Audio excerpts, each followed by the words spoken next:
Male first, knocked him 85 metres down the road, dead as a chop. And then within 10 metres of that point, there was a silver Falcon with a family from Oakley and some friends in it going from near Oakley Church area through towards Chadstone Shopping Centre, so south to north, and knocked that car about 60 metres down the road and killed 2 in there and critically injured another 2. He's out pretty quick. It's another driver distraction one. This was a young girl. She was driving along Arden Street in North Melbourne. She's sending a text message to the boyfriend about, catching up later on that night. Got halfway through it, veered left into the back of a rigid truck at about 55 kilometres per hour. So that's what will happen to a car. It's not a high speed, but a car into the back of a stiff truck. That's what can happen.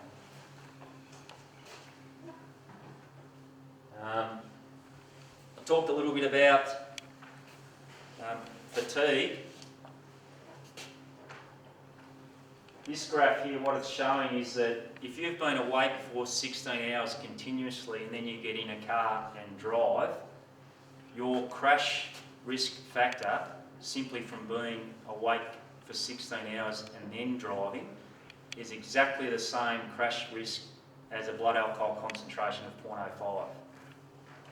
Or if you've been awake for 24 hours and you hopped in a car and drove, your crash risk at that point in time is exactly the same as having a blood alcohol concentration of 0.1. Okay, so fatigue is a big issue out on the roads as well.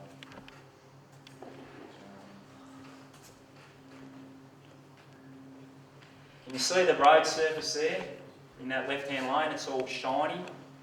Yeah, can everybody see that compared to the right-hand lane?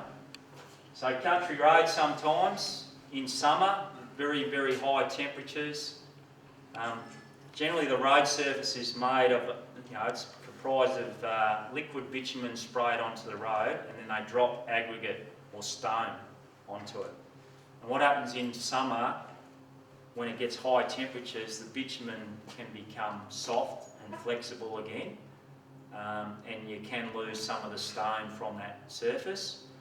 Or alternatively, or the other situation can be where you get heavy trucks travelling along that road continuously, and what that does is in those high temperatures it can squelch the liquid bitumen to the surface above the stone. So that any time you see this type of road surface like that, that's what we call a slippery or defective road surface. And if you saw something like that as a driver, you just got to really take it easy. Right? What happened in this situation with this crash here? 5 people were killed. The petrol tanker that we see that's off the side of the road, he was driving along, he's doing 100 and was heavy rain pouring, so he shouldn't have been doing 100 in the first place, he should have backed off. Because speed limits are the maximum safe speed you can travel on a road. If the conditions don't dictate that you can't travel at the maximum, well, you back off and slow down. Right? Drive to the conditions. Anyway, he's doing 100. He's got an unladen trailer and he had the engine brake switch on. So he was in the right-hand lane, overtaking some slow cars, then went to go into the left-hand lane. So he got a lower friction surface in that left lane, higher friction surface in the right lane.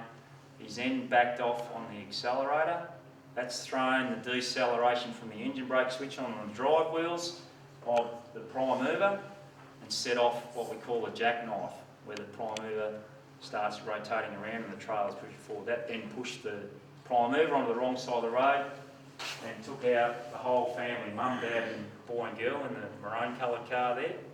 And then there was another female passenger that was killed in another car that's underneath the yellow tarpaulin at the back there. Why? Right. Basically the truck driver wasn't driving to the conditions and he shouldn't have had his engine brake switch on an unloaded trailer in that situation.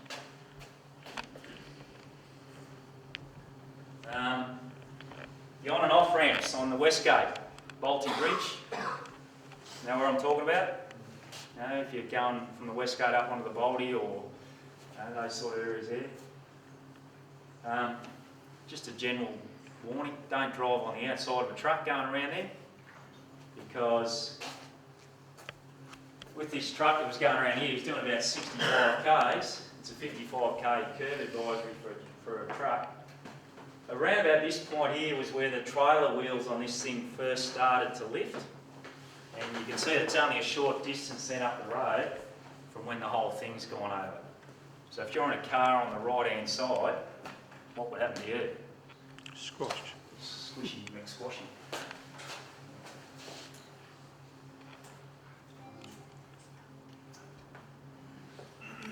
This is a bit of a graphical representation of what I was talking about before. So the bottom one is a standard 50 km/h crash test into a solid barrier, and we can see that the deformation or the crush to the car is all contained within the engine compartment. So your occupant compartment of your car, which is where we are, is still intact. So your seat belts and your airbag systems and all that are going to keep you safe. The top one is what happens in a country road situation where you've got two cars that are both travelling at 100 k's. That's the level of destruction you're getting to the car.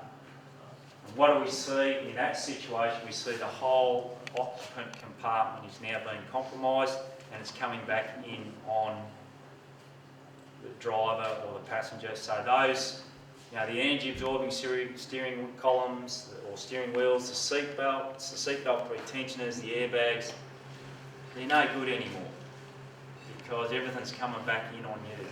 Right? And that's half the reason why a lot of those country roads underwater are going back to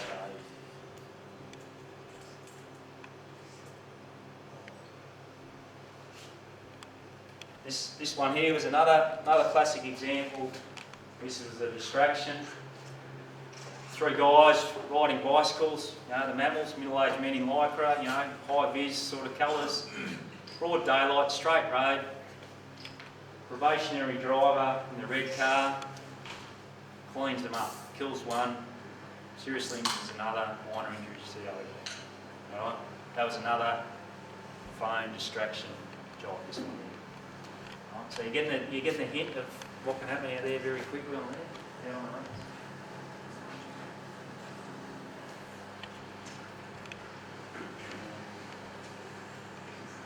That probably do, alright. Has anybody got any questions? There's a lot of videos and stuff over there, but I don't want to keep it long, but I think we've got the key. Yes, mate? What did you say the ASI was supposed to be?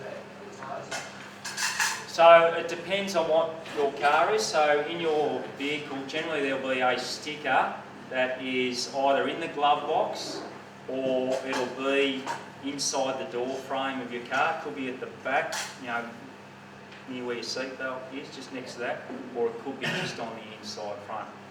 If you can't find that, generally your owner's handbook in the glove box will have what they are. And every garage you go into, you've got the air hoses there, so yeah, at least once a week check. Any other questions?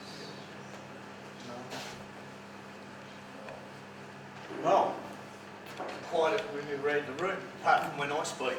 So, thank you very much to Pete for coming down tonight.